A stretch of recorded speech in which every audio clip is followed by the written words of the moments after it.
Mais ce qui motive notre présence ici, c'est de dire qu'on a assez pleuré. On ne pleure plus. Nous avions pleuré il y a 2 ans. Ce qui nous réunit, c'est justement demander à ce que justice soit faite. Ils ont suffisamment menti. Ceux-là qui viennent de nous quitter. Je veux parler bien sûr de ce défunt régime. C'est tortionnaire, c'est criminel.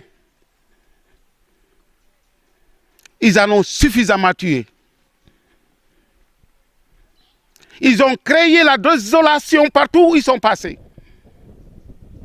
S'ils ne sont pas comparables aux tontons Macoute, des Duvalier. Ils ne sont pas loin de Pol Pot, encore moins de Pinochet. C'est des mauvais types. Et nous voulons que cela soit identifié, traqué, également qu'ils payent, n'est-ce pas, le lourd tribut. Je disais tantôt que si vous prenez la famille de Fulbert, après la mort de Fulbert, ça n'est suivi sa maman et le 11 dernier, nous avons enterré son papa. Didier, à la suite de Didier, dont on ne pourrait jamais accepter qu'il est mort parce qu'il n'y a pas de dépouille, il n'y a pas de tombe, pas de sépulture. Nulle personne ne peut attester que Didier est mort. S'il est mort, où est-ce qu'il a été enterré? Par qui? Si ces bourreaux se sont permis de l'enterrer, ils n'ont qu'à nous indiquer l'endroit où il a été enterré et nous y rendrons assez souvent pour des prières. Fulbert, on connaît là où on l'a enterré, supposé. Il n'y a pas longtemps, ses camarades de promotion sont partis se recueillir sur sa tombe. Didier a perdu à la suite de sa vie. Acceptons qu'il a perdu la vie parce que le régime de la disparition est circonscrit dans le temps et dans l'espace. On ne peut pas disparaître plus de 2 ans, pour ne pas dire 3 ans. On suppose que Didier est mort. Après sa mort, c'est sa femme qui a suivi. Et sa sœur a été enterrée il n'y a pas longtemps à Dakar. Comment voulez-vous qu'on continue à pleurer alors qu'il est possible de sécher ses larmes et d'avoir ce qui a motivé ces crimes crapuleux? Qu'on nous dise qu'est-ce qui a ordonné l'arrestation et la mise à mort de ces vaillants soldats. Qu'on nous le dise. C'est de la révolte qui nous anime. Et il faudrait que ce nouveau régime, étant donné que le ministre de la Justice a clairement dit que ceux qui sont derrière ces assassinats seront traqués et jugés. Donc il y a une manifestation de bonne volonté. Nous les encourageons dans ce sens afin qu'on sache qui est derrière ces assassinats, qui est à l'origine de ces malheurs qui ne s'expliquent nulle part. Rien ne peut justifier qu'on prenne un humain, on le torture à mort. Et on a menti pour nous dire qu'ils se sont noyés.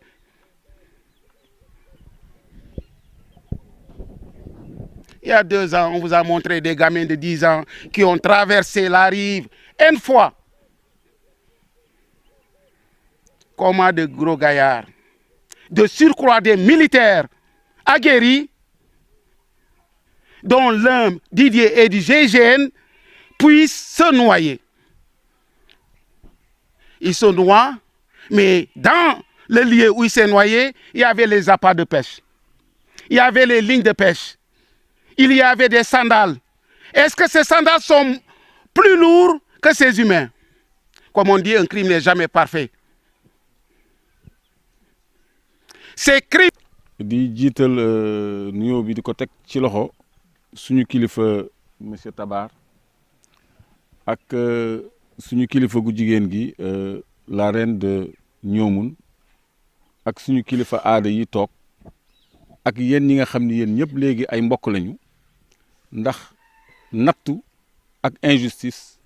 dafa boole suñu ay yoon parce que li dal seeni doom Sénégal yëpp a ko mettitlu Sénégal yëpp a ko ñaawlu te ñun wareef la ci ñun lu mel ni bu amee comme yàlla dafa def ñun ñu jot fa ñuy waxee ci penc bi maanaam ci média yi tey la yeeg rajo yi day baax ñu taxawal ñi nga xam ni dañ leen teg lu dul yoon wala dañ leen di jaay doole parce que loolu képp moo am ci mbiru Didier Badji ak Fulbert Sambou te li ci nekk tiis ci kaw Didier juste mooy mënuñu ko sax dëjal parce que amuñu dara ci moom te man wéet naa ñu bëri ci yéen xam ni loolu bokk na ci leen li leen gën a naqari ci mbir mi loolu nag mësuta am Sénégal ay borom tenue rawatina membre GIGN comme ni ko Jean-Marie waxee ak militaire boo xam ni dafa nekk ci service renseignement wu armée kii nekk ci renseignement wu gendarmerie ñu xëy disparaître te bés bu nekk ngeen gis section de recherche képp ku fi def ñaawteef ñu fexe ba jàppale ci saasi léegi nag ñoom seen benn mbokk gendarme Didier Badji ak seen benn mbokk militaire bu nekk ci renseignement Fulbert Sambou ñooñu li leen dal ñëpp wax nañ ci waaye ba léegi amul lu ñu yëkkati lu jëm ci enquête pour leeral ko ñaari at ci gannaaw ñu ngi woon fii di wax kàddu yooyu ci diggante bi tiis bi dafa gën a yokku parce que ci saasi seen benn mbokk boo xam ni xarit la woon ci ñoom Raymond Diédhiou génn na àddina ci ay conditions yu dramatique te naqar boobu moo ko waral ñu dem ba jamono Fulbert waajuram bu góor génn àddina waajuram bu jigéen génn àddina Didier soxnaam génn àddina sëram génn àddina mu doon ay tiis yoo xam ne ñooñu dañu dem ak naqar goo xam ne li ko lal mooy ay ñaawteef maanaam ay crime parce que mbir mi amul lu ñuy laam-laamee ni mbirum crime la ñii dañ leen a faat dañ leen a boom dañ leen a rey te borom takk der civil mënul ci moom lu bëri te ñëpp remarqué woon nañu ni ba léegi gendarmerie defu ci communication bi mu ci war a def armée defu ci communication bi mu ci war a def te saa su nekk ngeen dégg DIRPA def communiqué gendarmerie def communiqué procureur dañ koy dégg sax muy def ay conférence de presse benn conférence de presse moo amoon ci mbirum Didier Badji ak Fulbert Sambou te loolu moo doon musiba bi parce que procureur ba woon Mamadou Diouf dafa dem daal di décider boppam ni autopsie mënut a am maanaam mënuñu càmbar lan moo tax Fulbert Sambou génn àddina te loolu du wareefam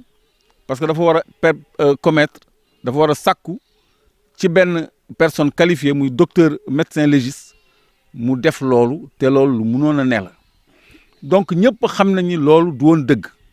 te man ca jamono Macky Sall laa ni woon loolu du woon dëgg te loolu daan la bu ñu mën a teg magistrat parce que loolu faute la bu tudd entrave à la justice loolu mën nañ cee àtte ab magistrat loolu la procureur ba woon def léegi nag à sa suite ci gannaawam nguur gi yëpp bu Macky Sall dañu teg loxo ci dossier bi ba kenn amu ci lu leer lu tax 2 ans après et pourquoi pas daaw parce que daaw ñoom ñoo fi nekkoon te jéemuñu dara ci mbir mi malgré communication yi malgré conférence de presse yi malgré autorités yi ñu saisir yëpp musuñu am lu ñu neex monsieur Tabar lire na lettre bu ñu bindoon daawu jéeg kilifa yi président de la république pour sakku ci ñoom ñu leeral mbir mi tey jii liiraat na beneen lettre bu ñu adressé président de la république mais bii ku bees la koo xam ne dañu am yaakaar ci moom parce que comme ni mu ko waxee révolution moo am dañu soppi système soppi nguur ñi fi nekk tey nag dañu am yaakaar ci ñoom lool pour que mbir mii ñu leeral ko li gën a yokk suñu yaakaar mooy ñaari yëf benn bi premier ministre Ousmane Sonko wax na ci meeting ni kaaw Didier Badji ak Fulbert Sambou duñ ko bàyyi noonu il faut que ñu leeral ko waaye li ci gën a dal xel ci gannaawam ministre bi nga xam ni moom moo yor justice dafa joxoñ baaraamu tuuma parce que waxatuñu waxu disparition ministre bi dafa ne ñi nga xam ni ñoom ñoo def ñaawteef bi ndeyu ñaawteef bi sax la wax parce que mooy ignominie ci français mooy ñaawteef bi gën a ñaaw danañ leen topp danañ leen luqati danañ leen teg daan comme ni ko Alain waxee Jean-Marie waxee daan yi gën a tar mbugal yi gën a tar la ñu yelloo lu jóge ci yoon parce que li ñu def musul am Sénégal te lu ñaaw a ñaaw a ñaaw a ñaaw la kon loolu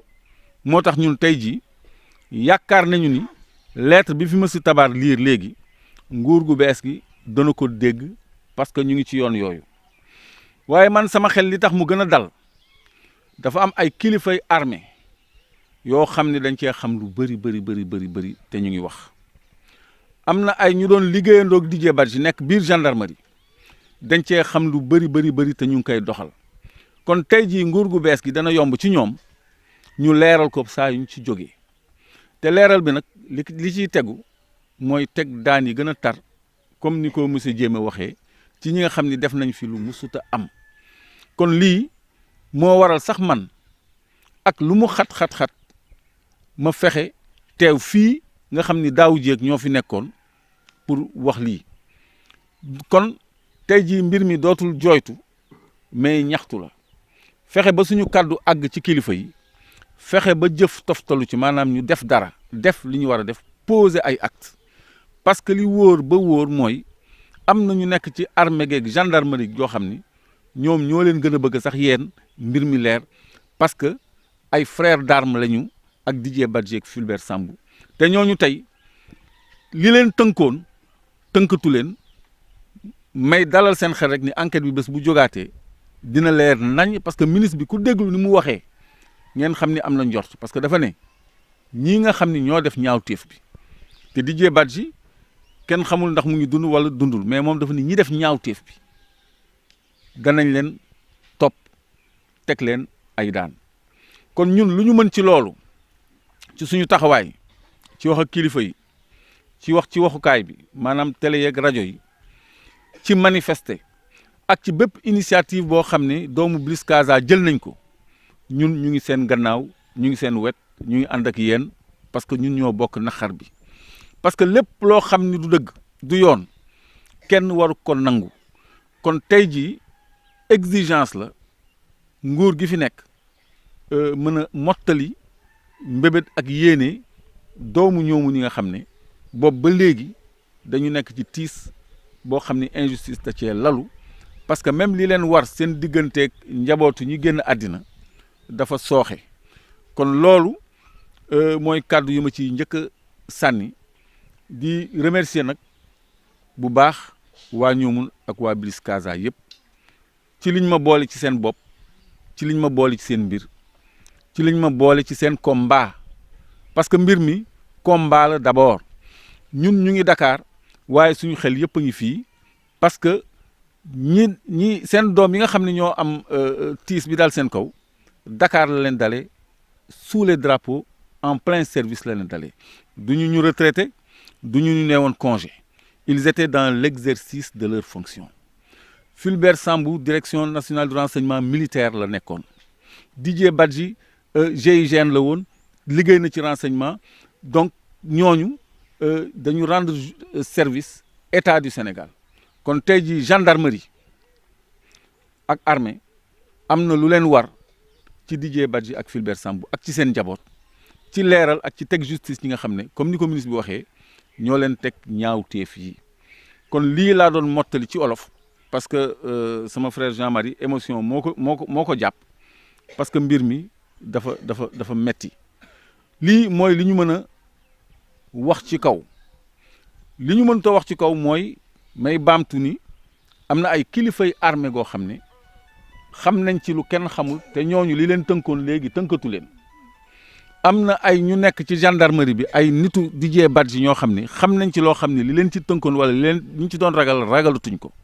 kon ministre de la justice bés bu yëkkatiwaatee mbir mi man am naa yaqiin am naa yaakaar bu wér ni mbir mi incha allah dana leer comme ni ñu ko sàkkoo loolu nag du tax ñu bàyyi suñu loxo may bañ a guddal parce que dañu dañu guddee may gërëmaat suñu kilifa aada yi toog ak monsieur Tabar ak suñu kilifa bi la reine de Cabrousse pour yéen journalistes yi ren bi moo toog nii ci wetu monsieur Tabar mooy suñu kilifa ma koy gërëm tamit ci ñaan yi ma ñaanaloon ak ci ñaan yi ñuy ñaanal kon yàlla na yàlla leeral lépp yàlla na yàlla may ñu ndam yàlla na yàlla may ñu ndam loolu daal laay tëjee salaamaaleykum wa rahmatullah